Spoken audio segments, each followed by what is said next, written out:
Ask the Podcast Coach for November 3rd, 2018. Let's get ready to podcast.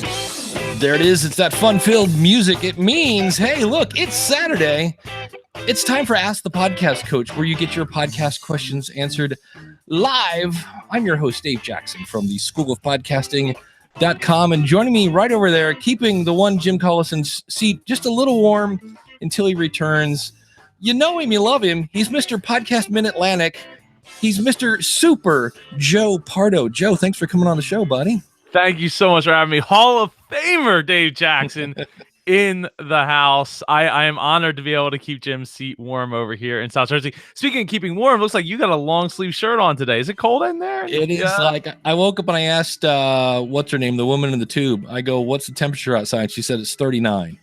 And I'm like, really? Crap. And I'm like, how? And then she's like, it's going to get to like 46. And I'm like, all right, I guess we're going long sleeves today, so it's Ohio, what are you going to do? And there's no snow. So I will take that. It has been raining here for like 3 days and I have lakes. I live in a place called Hunter's Lake. So anyone want to kill me or stalk me? There you go. You know where I live now. And it's weird because all these lakes have pipes in them that if you get like excess rain, it ships off the rain to different places. And the one like pipe that would like the overflow pipe was underwater. And I went, that's not a good sign. That means we've had a little too much rain. So that's always fun. But Joe, if people wanted to find you, like I thought about this, I should have asked this before we hit record. Where do we send people to find Super Joe Pardo?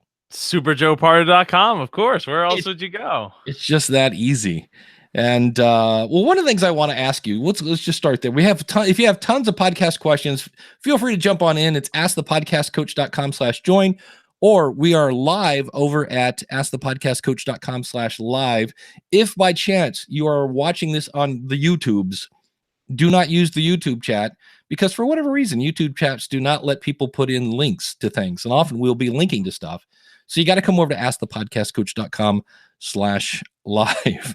And so you have a book, right? Sales, help me with the title. Sales will not save your business. Sales won't save your business. Yes, that is correct. It's right back here. And so let's just start with that because as a podcaster, we are all kind of in business at times if you want to make money with your podcast.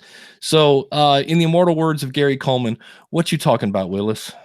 What I am talking about, Super Dave Jackson, is that if you are looking to grow your business, sales will help you, they help you have a business. But once you get to a certain point, you really need to focus on the top. And that stands for team, offer, and process if you want to grow and scale your business.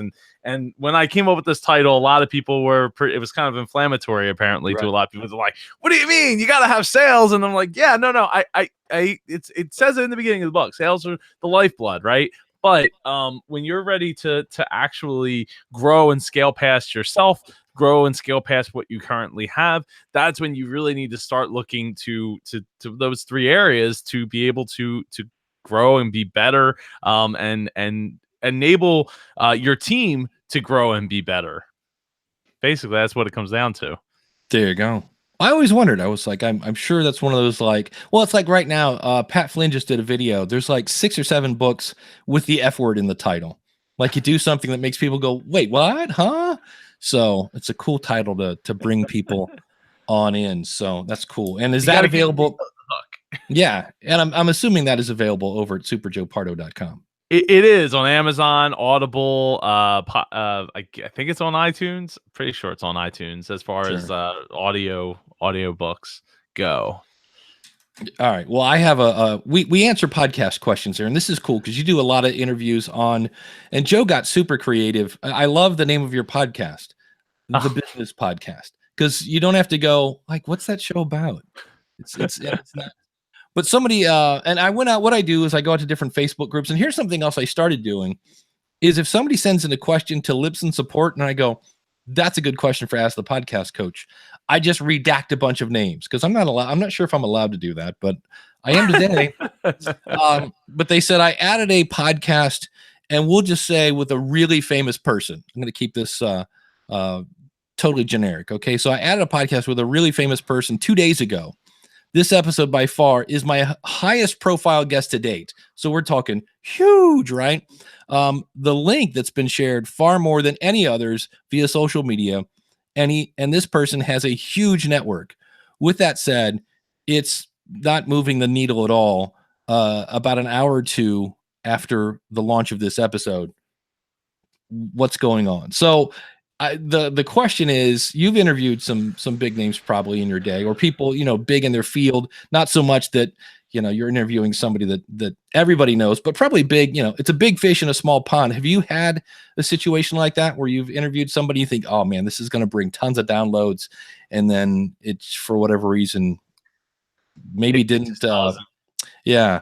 Is that normally the case, you think? It is. I would say that a lot of times my most downloaded and shared episodes are the ones I didn't expect to have a large audience or following. And what you don't really realize is that sometimes these people that you're interviewing that have these big followings, they don't necessarily share your episode out, so it's not actually hitting their network. And depending who the person is, I mean, if there's somebody that people are actively searching, like say it's Bruno Mars, right, where he's probably like one of the top 10 people searched all year, every year, all the time, then, if you can get a story to rank for him, then you're probably going to get a lot more traffic to your site. But Bruno Mars probably isn't going to share the fact that he was on your show. Well, especially the thing, if he does, it has to be like a super viral thing that like everyone starts sharing and it goes crazy. Right. So it makes it very difficult. I think a classic example, we'll use Pat Flynn, because at least in this space, he's fairly well known. And for the record, hilarious. The guy is hilarious. He doesn't let that shine through enough. That kid is funny. But if you have Pat Flynn on your show and you interview him and he talks about how he was, an architect, and then he wrote an ebook about how to pass the exam, and that took off. And then he started Smart Passive Income. And that's the episode. Like, look at Pat. He's making all sorts of money. He did this. He sold an ebook, and now he does Smart Passive Income. He's not going to share that episode because his audience already knows his story. They've been there, for years.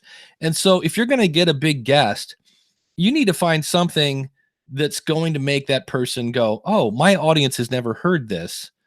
I'll share this. I think that's another thing, because I've had people, not that I'm Pat Flynn, but I've had people interview me, and I always try to find something to share about it. But a lot of times it's like, how did you get into podcasting? What's your favorite microphone? The typical stuff that people ask. And it's like, and I appreciate the added exposure for being on your show, but it's kind of the same interview I've already done 10 times. And again, I appreciate that, but it's not something that I'm like, ooh, this is different. And when I do, this is why I hate late live shows.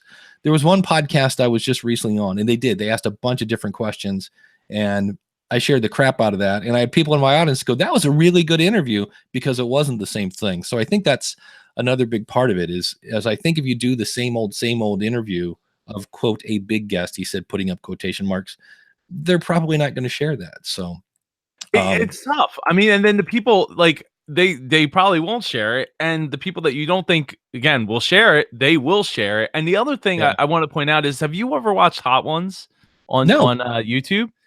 Hot Ones. See, this could go so wrong so quick. No. So it's an interview based show. It could be a podcast where they sit down with usually celebrities or like big quote unquote big name people, and they just eat hot wings, and each wing gets hotter and hotter and hotter and hotter as they're going through the questions. So it's like, that's something where it's like, oh wow, this is different. Like, even if you've talked to you've seen a bunch of interviews with that person, this is going to be different. Nice. Emily says in the chat room, have your high profile guest smoke weed on your show. That's all you have to do. Apparently that will make it go viral. Especially I have not seen the video of this. I understand the video is even better. I heard it. I listened to a show, but I've yet to listen to Elon Musk smoke pot on Joe Rogan's show. Let's see. Clay in the chat room. And this is where, there you go, holding up the story behind book. Excellent. So Joe's got his copy. That's awesome. So, I do. And I love it. Congratulations, Emily. Yes. And Emily, by the way, I'll take Emily for 200, Alex. Emily got to speak at Harvard this week, along with Jessica Kufferman, Mark from Podcast Websites. A bunch of people. I'm Chris like, Kermentos was yeah, Chris, there. I felt left out. I wasn't there. I not that I live that close to Boston, but yeah. I've never been. That's one city I've never been to. I just want to walk around and hear people say things like "wicked pissa," and pocket ka and that whole 9 yards. Clay in the chat room says, "I committed the cardinal sin, at least according to the podcast rodeo show. My guest channel was quiet, and I got some feedback from a listener calling me out. So I put my limiter on the master track in Reaper. Love it of the guest and host track." I'm not sure the last question there, Clay. Can you clarify that? One of the things I would do is run it through Auphonic. Auphonic is a master. It's almost Disney-like. It's so magical. I say that because we have Super Joe on, and he's a giant Disney fan. But you put stuff in there, and like magic comes out the other end. I don't know. It's crazy. it's like food. yeah, it is. You could also use the levelator. The levelator was great until Auphonic came along, and it basically levels out. He said, this is always fun when Dave talks with his hands on an audio podcast, but it takes your if you have a really loud guest and you're quiet, or vice versa, it will try to adjust so that the levels are both the same. The problem with that is when your guest is really quiet and it boosts their volume and also boosts the noise, where somehow Auphonic, through the magic that is Auphonic, will adjust the volume and somehow reduce the hiss. So that would be my answer for if you've got a bad audio, run it through Auphonic. And the cool thing is, I forget how much you get a month. It's something, I think an hour or two that you can run through Auphonic for free. And then it's $11 a month. Or you can do what Dave did. I bought the desktop version.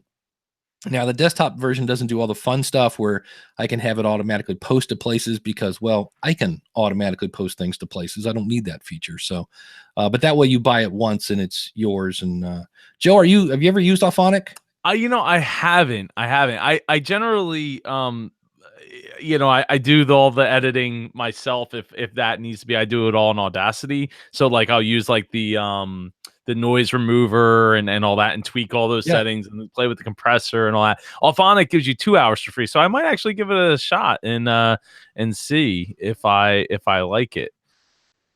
It's pretty cool. I've gotten some stuff where people are like, can you fix this? And you listen to it and you're like, ooh, this was like somebody's underwater frying bacon, something. And you're like, I don't know. And you run it through Auphonic and you're like, I can't believe. Now it's still, caca in, less caca out, but it will still make it better than it was. And that's always, that's bad. It gets it from ugh to listenable, which is really all we're shooting for is it listenable? The desktop version is about $80, says Emily, and totally worth it. Yeah, I agree. It's like it's way in there. Probably that's one of those. Oh, there's a good question. Your house is on fire. What or maybe that's not a good one because you can't take Auphonic with you. It's on your computer. But what would you grab if the house is on fire and you can only grab, let's say, 3 things? Well, let's see. I have a wife and 2 kids. Yeah, so there you go. See, I don't think I'm allowed to answer. I'm not allowed to answer that question any other way. I think. But okay. Aside from we got everybody out of the house, I'm grabbing 3 things. My server, like computer and everything, I have like 48 terabytes. It's up here on the 2nd floor, so that 48 terabytes. Yeah, it's not coming with me. Right. But the important stuff is backed up to just outside the garage. Nice. So I could get it from the garage. Like I could get it and at least have like the important family stuff and the important most important files are there. So like there's that. I'm assuming my cell phone's already in my pocket, but whatever. Right. I don't know. What else would I grab? That's a toughie because to me, I'd be like, okay, I'd grab my mic, but then I turn around. Buy a new mic though. Yeah. See, that's true. I would grab my guitar. I would have a couple guitars I would grab when I think about it. Because that are like rare or something. Huge sentimental value. Like one is like my baby guitar, and then one is the guitar I learned on, and the rest I can replace. But yeah, that's toughy. But in terms of podcast equipment, that is true. I guess that just points out, and you made the great point. You want your stuff backed up. In fact, I had somebody this week at Liston that said, hey, and they got very lucky. They contacted us about 6 months after they closed their show, and they lost a hard drive, and they had no backup. And so they're like, is there any way we can like reactivate my show long enough for me to go in and download all my files again? And luckily their files were still there, because sometimes it's like, we don't have them anymore. So always have a backup. Now, do you have some sort of, like, I use Backblaze to back up all my stuff. What do you use to? So I told you I have 48 terabytes. Not gigabytes. Terabytes. Yeah. So a lot of video, I'm assuming. Mostly, yeah, a lot of video. Now it's even more because of the whole family. I shoot with my DSLR behind me, vlog style a lot, and so I'm constantly dumping that. I got movies, TV shows, music, all my podcasting, files and stuff. Right. And what I use for that is I use a program called StableBit Drive Pool. It's in for Windows, where you can pop in drives and put them into the pool, and it'll actually stripe the data. So you'll like duplicate it 2 or 3 or 4 times across multiple drives. So even if you lose a drive, it doesn't matter because you have it across multiple. It's better than RAID. And then I have it. I use SyncBack. It's free, totally free.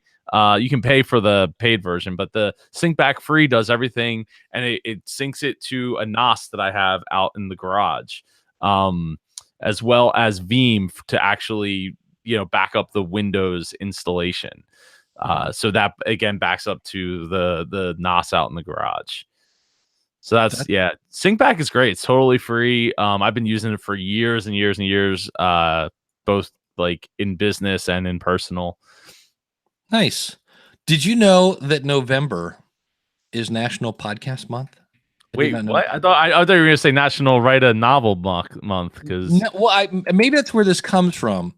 It's NaPodPoMo, which sounds like some sort of like, we're going to the island of gosh, and you land and they go NaPodPoMo, and you're like, what? What is NaPodPoMo? No, am I saying that? NaPodPoMo, and somehow it's National Podcast Post Month. You're supposed to post a show every day in November, which on part of this I like the idea of. I'm not sure I would publish these, but if I just listened today. David Hooper has the show called Big Podcast.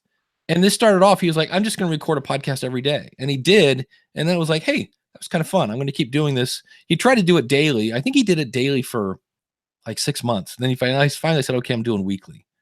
But it might get you used to podcasting. But it's something I'm thinking about it, even though, because part of me goes, oh, I missed the first 3 days. And I'm like, I should do Ask the Podcast Coach every day for a month, because I don't do that show hardly ever at all. But they would all be, the difference would be, these would all be like 4-minute like episodes. Like, I realize you're ready for let's have a moment of too much information. You know what's good about having a relationship? You have somebody who can cut that skin tag out from underneath your armpit that you can feel but you can't see. That's a good rule for having a special someone. That would be like an episode, which again is where I say, I'm not sure this is a good idea of doing a podcast every day. But somebody told me about this and they said, man, NaPodPoMo pod, whatever this thing is, NaPodPoMo. It just, what is that? National Podcast Post Month. Sounds like napalm. That's the first thing that comes to my mind. That does not. I do not get good visions when I think. Pomo sounds like some sort of nickname for somebody. Here comes good old Pomo. I'm like, I don't know. But anyway, like a good nickname. No, it's not. And it's been going on for 11 years. And I'm like, I have missed this. I've heard Michael Butler, who is the original music podcaster, been podcasting since 2004. He does the Rock and Roll Geek Show, and he tries to do this every November. And it's usually, again, it's like, well, don't know what we're going to talk about today, but it's National Podcast Month. And today I made, fish last night for dinner for my friends. And you're like, okay, isn't this a music show though? People just kind of spit out content for the sake of spitting it out. But, well, for a while there, was it last year? I did a daily vlog, like business lesson, and after about 100 days, I finally had to put it to rest because it was just it just started to take up like way too much time, Like I didn't have time for anything else, and I was doing like, well, or like they started out like 10-minute long videos, and then I was like, okay, I really got to cut this down, so I need to film way less, and we need to get this down to like 2, 3, 4 minutes top, so that I can like, boom, like there's the lesson, here's like the time lapse that I shot, and like put it into like a story kind of thing, and it's tough. I don't think I would go back doing daily. I did think about doing a regularly recorded like daily recorded version of that, where I don't have to like cut a bunch of video together and shoot like B-roll and all that. But Dave, actually that reminds me, I wanted to ask you something. So I forget who was talking about it. I think it was somebody in one of the Facebook groups had mentioned they were or maybe they posted to their Facebook page about somebody that they were talking to that records their entire year of podcasts in 2 days a year. That would be interesting. I know somebody that did that once. They were on the podcast review show, and we determined that they were recording at a really not good bit rate. And I said, yeah, this is like you're recording at like 16 kilobits per second. That's why this sounds so bad. I mean, it was really bad. And he just went, oh. And I'm like, what is oh? And he goes, I've got a year's worth of episodes doing this. Oh. So that would be my only worry. I mean, if you don't want any feedback from people, or I guess, I don't know, because it would be weird to like, what if somebody says, I hate that segment? Like when you do that third segment with the intro thing, and I hate that. Okay, well, you got another 48 of them coming up. Here we go. And it would have to be evergreen. So if you had 52 episodes of evergreen content, it's interesting. I like the concept. What do you think? I mean, I was thinking like, okay, so if I do these business lessons episodes, which I've been doing a lot of because the time I have right now is like super compressed. I'm like, okay, if I wrote out 52 lessons and I wrote out like a few notes on each one, I recorded them. They're like 3 to 5, 6 minutes, 7 minutes each, right? And then what I could do is once they're recorded, I could add stuff on to the beginning and the end of it, like if I needed to later. But at the very least, if I recorded these and I spent 1 day recording, 1 day just scheduling them all out and getting the post ready, and then I would be free to do like a live show. Right. I wouldn't be sacrificing, okay, I have an hour and a half. I need to shoot the video, strip the audio out of the video, get it uploaded to YouTube, get the post all ready, blah, blah, blah, blah, blah, do all that stuff. Okay, it's been an hour and 30 minutes. Now I'm tired, or I don't feel like doing it. I need to take a break, but I only have this little bit of 2 hours to work with. So what am I going to do now? Yeah, it's tough. Like I got it done, but what did I really accomplish? I got one. Now it's the clock starts on the next week. Yeah, that's it. That's always fun when you go, okay, you click on publish and you're like, all right, it's done. Then you go, oh man, next week is coming right around the corner. It's going to be Tuesday before I know it, 8 a.m. It doesn't stop. Ryan in the chat room says, eventually you just run out of, and then in all caps, valuable content.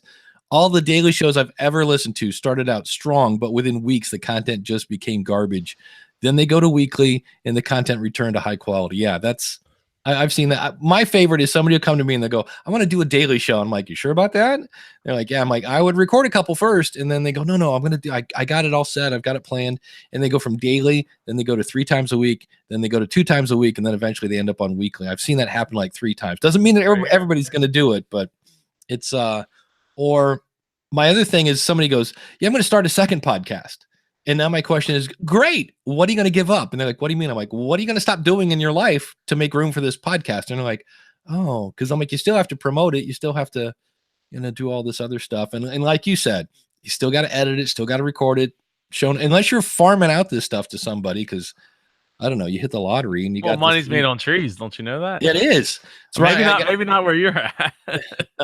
My bush right outside has 20s on it. I just go out and harvest a couple and there you go.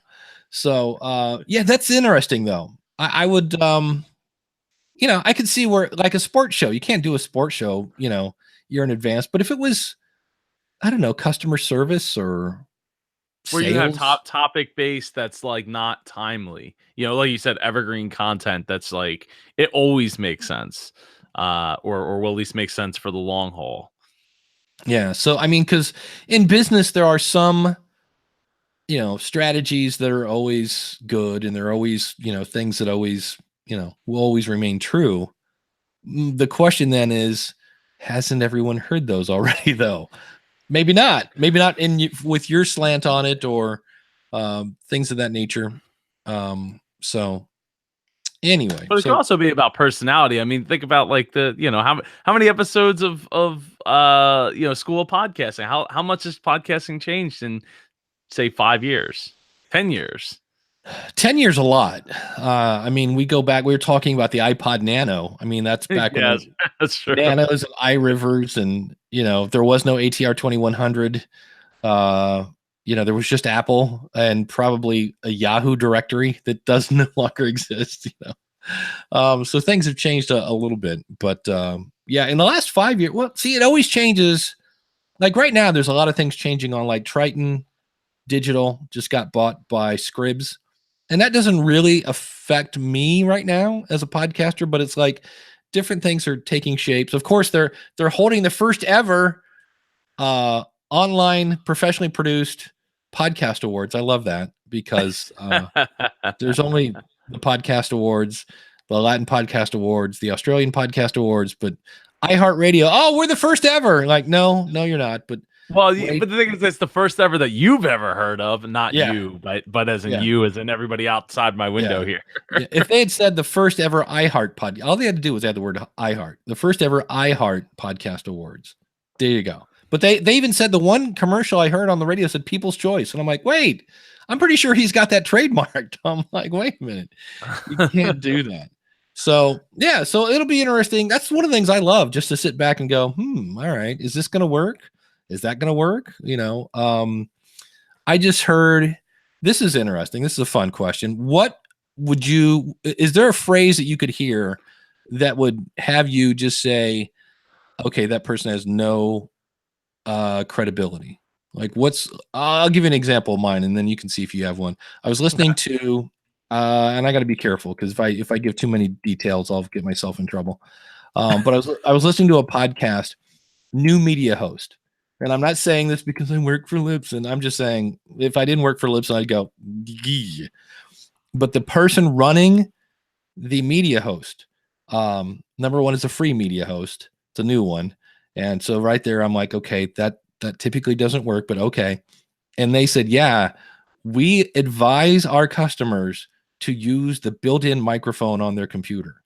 And right there, I went, okay, we're done. I'm moving on to the next podcast, because that person has no credibility in my book. I went either, I had somebody recently, I was watching a presentation, and it was somebody who doesn't do interviews, say, when you first start out, you should try to interview the biggest names in your market. And I went, not because, and I gave that person a pass because they don't do interviews, because everything else in their presentation was phenomenal. But that one I went, because when you first started interviewing, that's a skill. You got to work on that. I don't know if I would go after the top. I would go after the top dogs. I wouldn't go after them first. I would interview. I always say interview your parents just for the fun of it. And then, get some other people, do some practice stuff. I don't know that I want my first, podcast interview to be Adam Curry in this space. I'm not going after the top dog, but Joe, I know it's an off the wall question. Can you think of anything that would have somebody go, credibility lost? That is terrible, especially when we all have much better quality phones with way better microphones built into them. At least say the phone. Geez, I would recommend at least interviewing your mom or your cat with your phone first before there you go. trying to go get the biggest. I mean, unless you have a background in being on camera or just speaking into a microphone in general. Yeah, you need to do some interviewing of friends. I mean, if you go back to my first handful of episodes, like, most of them were friends. I interviewed some big names in their fields, but I was really close friends with them, and I had but you can hear it in my voice, I'm very structured and very just like rigid, and the editing is super not great because it's over edited. I think if for somebody that would give advice that would make me question their credibility? Are we keeping it to just podcasting? If you want to go outside, you can. I mean, Not I a know lot of people I here know are- you posted a great video about new and noteworthy. Yeah. Well, it's funny because I put that on YouTube and it dawned on me I've never posted that on Facebook, and it got a ton of traction on Facebook. So again, take your content and put it everywhere. But yeah, it's just because there's still people freaking out about the charts. I think that's why I put it up there. A lot of people are freaking out about the charts and the fact that you can either buy your way in or that they're broken and this and that. And now it brought me back to like, what did we do before there were charts? I'm like, oh yeah, we just worked on word of mouth and social media and that whole 9 yards. But yeah, new and noteworthy is lost.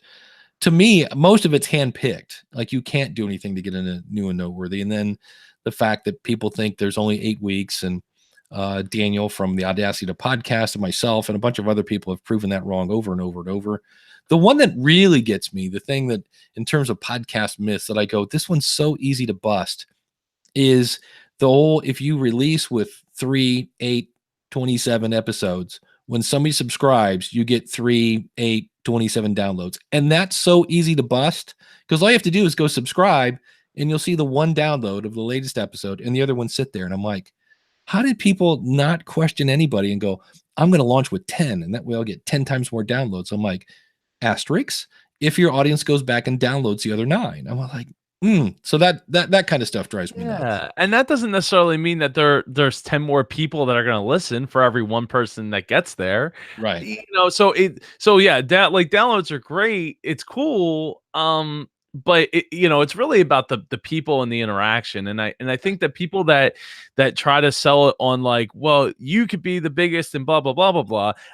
No, I will say this. I'm big on, get your audio quality like 80% and the rest will carry it, because I'm all about like, hey, look, CBS is like a $34 billion company and they rely for their sports talk radio. I know you guys don't have sports talk radio and around Cleveland because we do. It's just people crying. You just tune in for 2 hours of people going, jumping off bridges.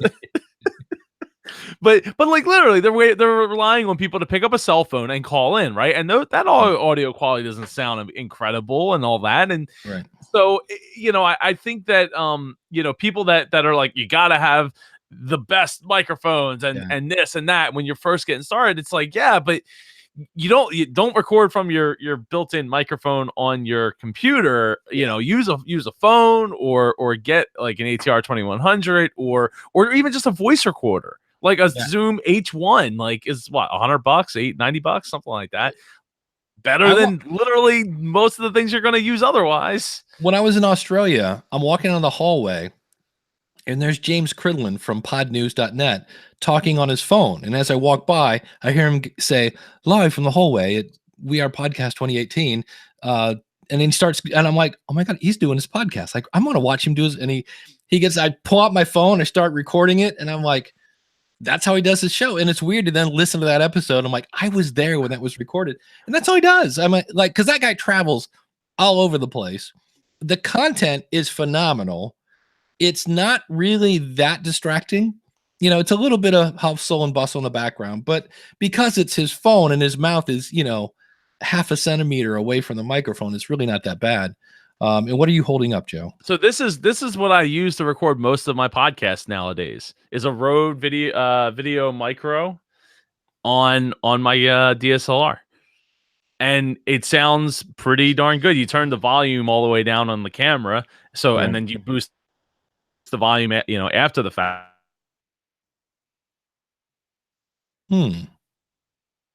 Anybody else seeing Joe locked up? There he is. Oh no, there you are. You were locked up too. So it doesn't sound as great as like my SM7B here, but it does the job, and it's in video format, so I can share it to YouTube as well and Facebook and all that.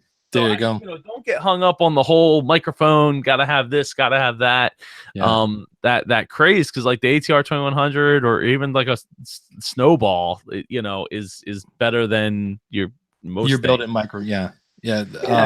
I think it's Daniel that says, who says, man, you got to listen to this podcast. It's like the best sounding podcast ever. What's it about? I don't know, but it sounds great. And Daniel says, who says that? Nobody. No, it's not. Michael says in the chat room, how long is it going to be before we quit worrying about Apple and what Apple wants from our podcasts? Well, number one, when they don't own 60% of the market would be one. They are getting a little, they're just putting in their standards. I had at least 6 shows this week that got kicked out for keywords. I did have somebody say, how do we know it's keywords? And I'm like, because the person got kicked out, emailed Apple and said, hey, what's going on? And they went, keywords. So if your show, like if this show said, ask the podcast coach how to podcast, make money with a podcast, grow your podcast, blah, blah, blah, blah, blah, blah, blah, blah, blah. They'd be like, no, the name of your show is Ask the Podcast Coach. Cut it out, knock it off.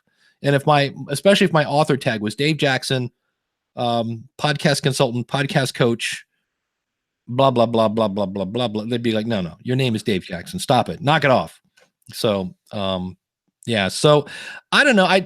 Apple's one of those things where if you think about it, the podcast app, I remember if you had an iPhone, you use the podcast app because it was easy and it worked.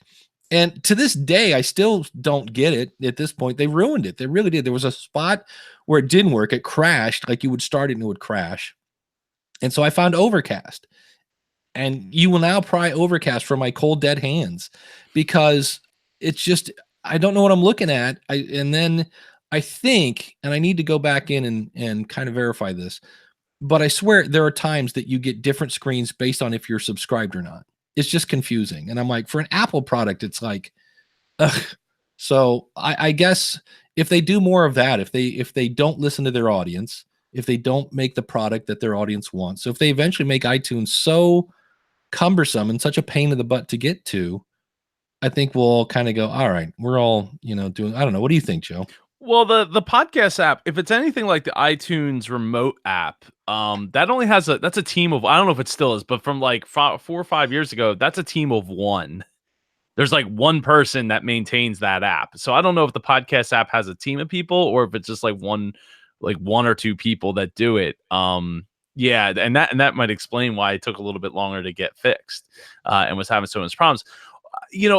On the topic of Apple Podcasts, I wanted to ask you a question about the podcastconnect.itunes.com because according to them, I get like no downloads on my show, but according to Blueberry, I get downloads and like 70-80% of them are coming from Apple devices.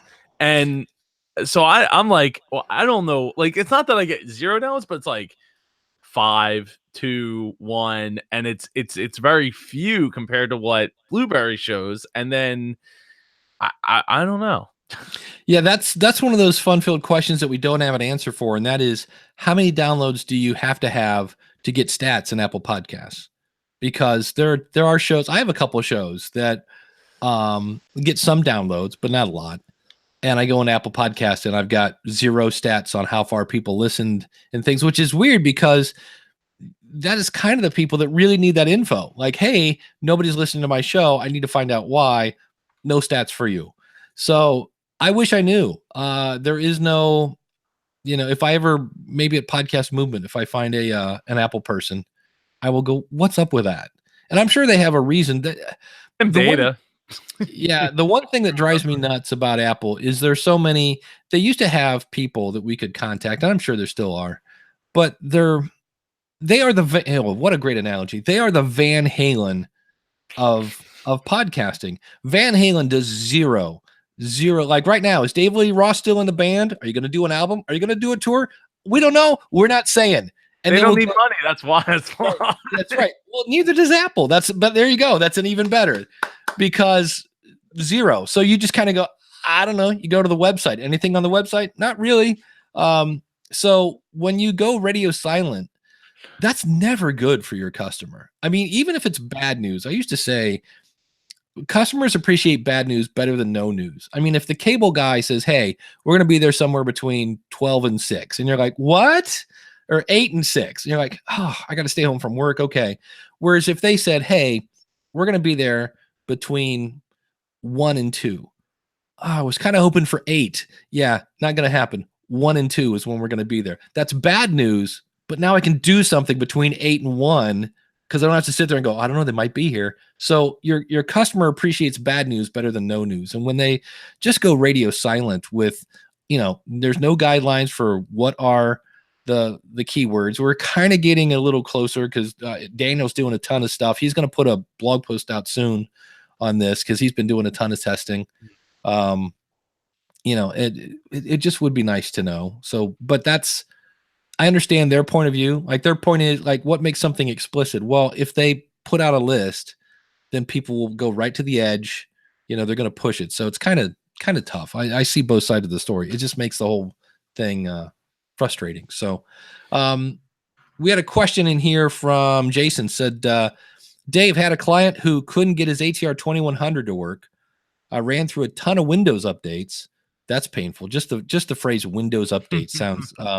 Change the USB cable. That would have been my suggestion. The blue light was on. Took 10 hours, and once he pulled the plug while rebooting, it started working. Anyone had issues with software updates making mics unusable for a spell? I have not. I've heard horror stories on Windows machines, but I have not. The only thing I have on this machine, this Windows machine, will not use BeLive.tv because all of a sudden in the middle of it, I will just freeze. I'll be taught. And that's it. I'm done. I get locked up, and it's BeLive.tv. I don't, it's not them. I'm sure it's me, but I don't know what's on this machine that every now and then I just lock up on that. So, but you did everything I would have done. And then the other one, of course, if the blue light's on, make sure the on switch is on. That's always a good one. Cause even if you can have the off switch off and still have the blue light on. So, be careful with that. But I've never heard of that. I did have, I've had people blow up a mic. I remember, and her, Kathy Kelly had a ATR 2100 that just flat out quit working. And so she sent it back. And that's why most of us recommend the ATR 2100 is it's got a lifetime warranty. So you just ship it back and they ship you a new one. So, oh, wow. I didn't know that. Yeah. The 2005, for whatever reason, pretty much the same microphone. It's just black. No lifetime warranty. ATR 2100 by all means.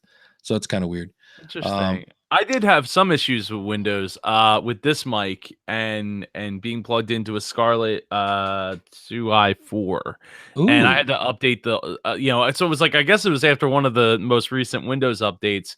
It would work when I'd first boot up the computer, like I could record in Audacity, and then after using it for a little while, I'd go back to hit record and they would say it wasn't available. Even though it showed up, I could still hear audio coming through my speakers behind me.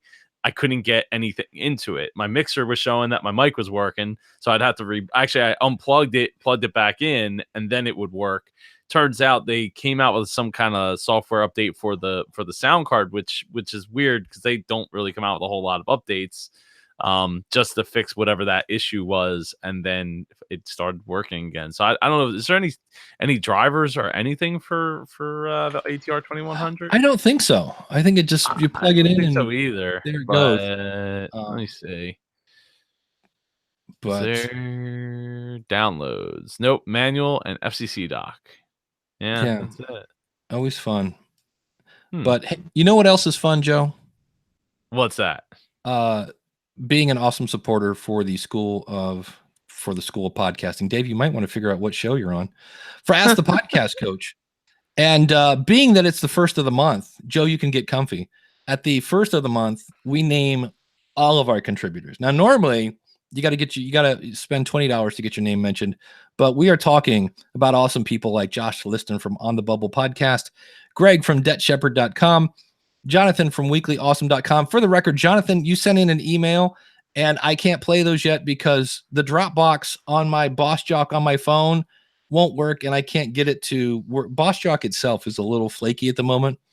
So I think I answered his question via email, but if you're wondering, Jonathan, why didn't you play my question? That's why. Glenn, the Geek Hebert over at horseradionetwork.com. And suddenly my mouse has gone astray. Josh Rivers from podcastingexperiments.com. Max Trescott from aviationnewstalk.com. Shane from Spybrary. Karrie Bond, who's in the chat room. Hello, Karrie. You can find her at keywestperspective.com/podcast. She does the Key West Perspective Show. My buddy Ronsley over from Australia from Amplify Media Group. You can find him at mustamplify.com. And then our $10 patrons, Jeffrey over at Podnuts. Now that's NUTZ.com. Nick Suberling, Subs from CincinnatiSoccerTalk.com. Sean Park from BeYourOwnNerd.com. Barry Kessler from BarryKessler.com. Jason Bryan from MattTalkOnline.com. Illiquity from TravelGlutenFree. I think that's wrong. I believe that is .me. I have .com on the screen, but I'm like 99% sure it's TravelGlutenFree.me. Or it might be both. Who knows? Corey from IVNV.com.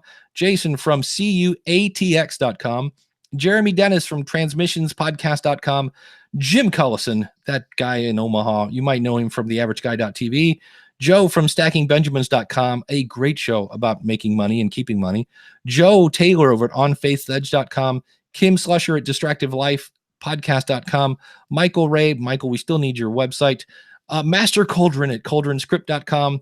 Rob Griffiths at bedtime.fm. If you go to /storytime or /peace out, you will see his stuff. Troy Heinrichs from blacklistexposed.com. Kyle Bondo from GagglePod. Joe, come on, go ahead and say GagglePod. Isn't that fun? GagglePod. See, that's a fun word right there. Matthew at scottishpodcast.com. Michael Delaney at Baby Mountain Radio, which is a show about caregivers for dementia. Chris over at IamSaltLake.com, the man that actually bought a billboard for his podcast. Ed Ryan at Podcasting for Radio Dummies. Ross Brand over at LivestreamUniverse.com. Ryan P. Jackson at MyPerfectPodcast.com, which is a podcast that is coming very soon. Adam at OddDadOutPodcast.com. Anthony at Route 66 Podcast, who was at Podcast Mid-Atlantic, by the way. Audio Dice Network, which has nothing to do with Andrew Dice Clay, but I can't read that without doing that. AudioDice.net. Barb at anchor.fm/BarbTUSA. Brandon at SeahawkersPodcast.com. Creepy Kingdom, find him at creepykingdom.com. Dave Wilson at Ottawa Works. Diane Lane at DianeLaneMassage.com. Emily, the one and only Emily Prokop from the Story Behind podcast. Check out check out the new Story Behind book. Garrett Godfrey at utrmedia.org. Gary and Margaret at Beekeeping Podcast. Craig at Ingleus Podcast. There's another one. I just can't say Craig without saying Craig. Chris and Brandon over at FloridaFocusPodcast.libsyn.com. The International Latin Podcast Awards, which you can find at LatinPodcastAwards.com. Jason at TVTimes3.com. Jay Poole at Post Tire. Boy, that's a fun one that I got to read here. Potstirrerpodcast.com. See, I should write that one out because that's one of those words like it could be pot. No, I just went dyslexic. I saw post. Potstirrerpodcast.com. That's always fun. I already mentioned him, I believe. Jay Cleveland Payne at jclevelandpayne.net/podcast. Lucas Apps at triangletactical.net. Mike Moody, which is at Low Cut, a podcast about the art of podcasting at lowcutpod.com. Paul at fightingthroughpodcast.co.uk. Patrick at bigseancepodcast.com. Sean at sleptinclass.com. It's about government class. Sean at Clarinet. That is a show that you might imagine is all about the clarinet. And Wayne Henderson at mediavoiceovers.com. So thank you to all our awesome supporters. For more information, go to askthepodcastcoach.com/awesome. I need oxygen after reading that list, but really, really, really thank you all for that. I deeply appreciate it. And again, askthepodcastcoach.com/awesome. Meanwhile, back in the chat room, Emily says she was at Harvard this week. No, yeah, I guess that would be whatever. Boston. That's not offensive at all. No, yeah, exactly. She says, I asked Zach from Google that yesterday. I kindly asked him and a panel of the Himalaya, PRX, and Panoply what they're doing to get people who have never heard of podcast interested. They basically said it's up to the content providers. Well, that's nice to know. We have to be the ones to teach people. So, yeah. I guess that Google, to me, I would like wet my pants with joy if I saw a Google podcast that said, the new insert phone name here now with podcasts and have a big like podcast thing or whatever. But the problem is the same problem with Google is the same problem with Apple. Nobody makes money on those companies from podcasts. It makes their device more valuable, but they're not directly making money off of a podcast asterisk yet. They might someday in the future. You never know, but it is kind of bummer that we're up for that. Joe, the chat room is talking about Podfest. We should mention DC Podfest, which is next week. There will not be a show next week because I will be in DC Podfest. Are you coming to DC Podfest? I will be there. I'll be driving down with Stacy Greenberg for just for Saturday, not for Friday.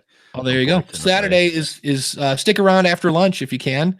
I will be doing the 3 things podcasters need that have nothing to do with microphones, bandwidth, and downloads, or something of that nature. Is a voice one of them? No, it's a little more like good because that wouldn't make sense. It's a little more work-life balance kind of thing. Because go ahead. Go ahead.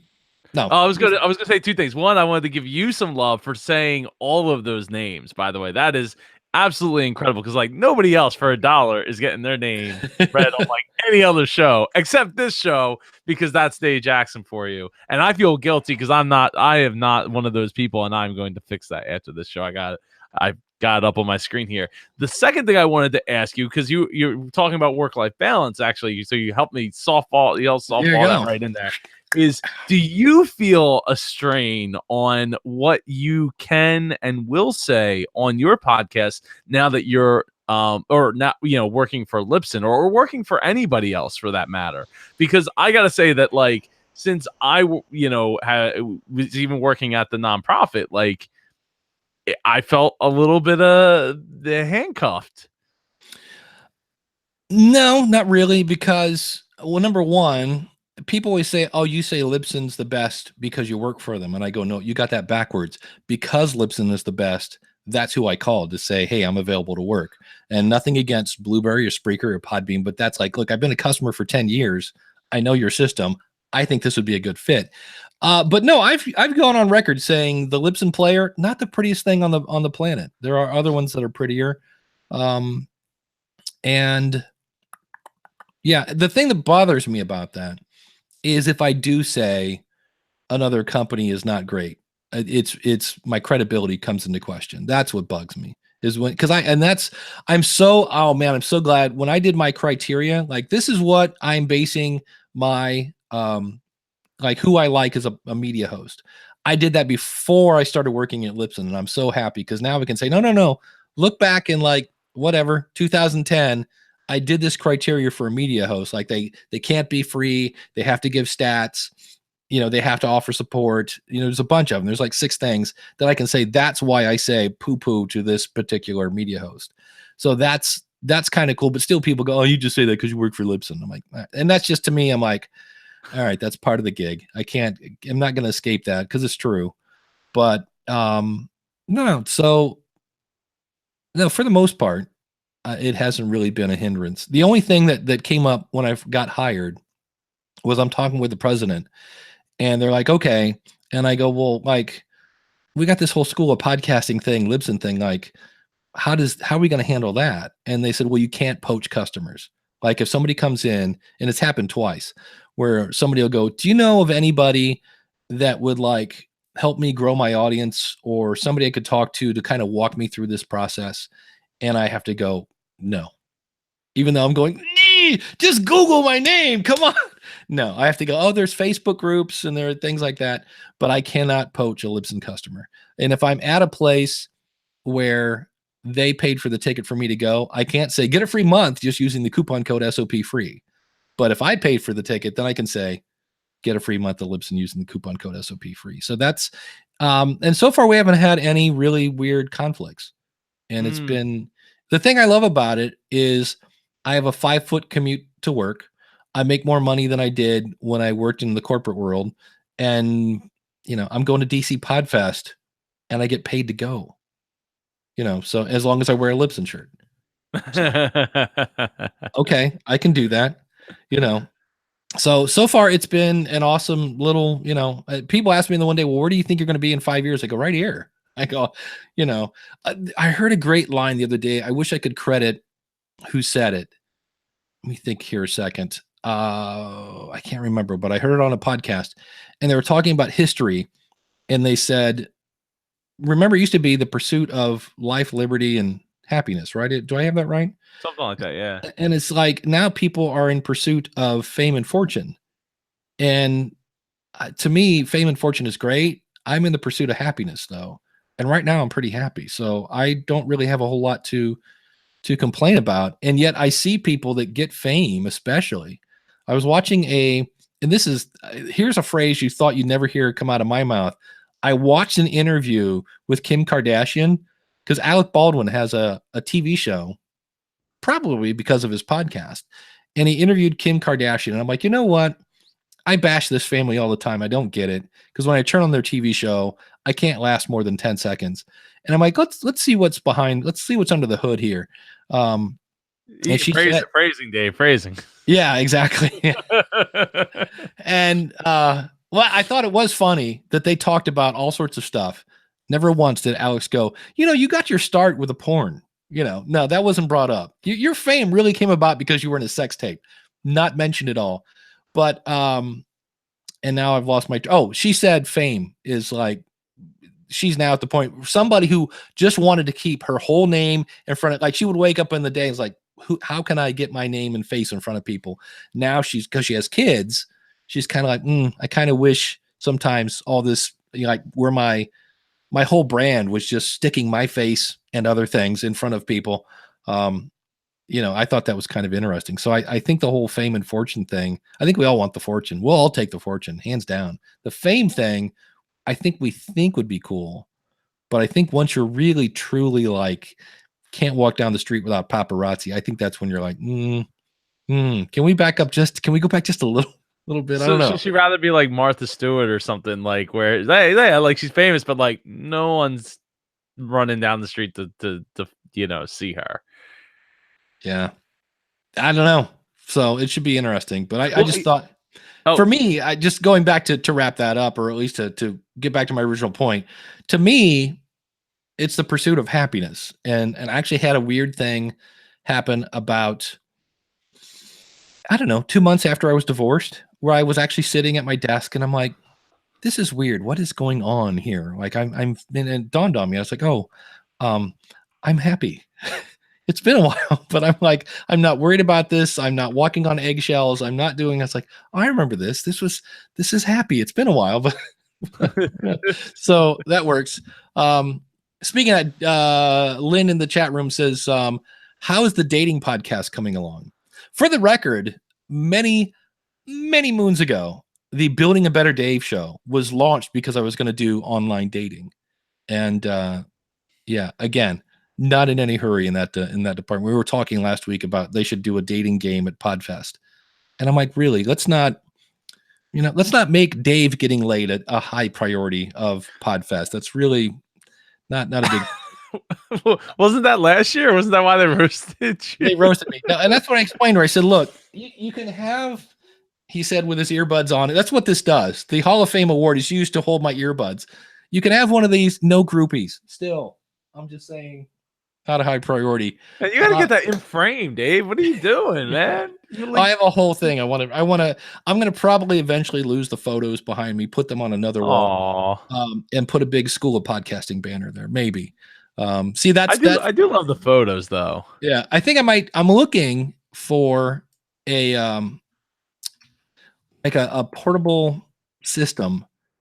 Like if there's like a framework, I know they make them because Liston uses one for their banner. And I'm thinking if there's like, I might even go to Home Depot and just get a bunch of PCV pipe to make a little stand and then just Velcro the School of Podcasting on it.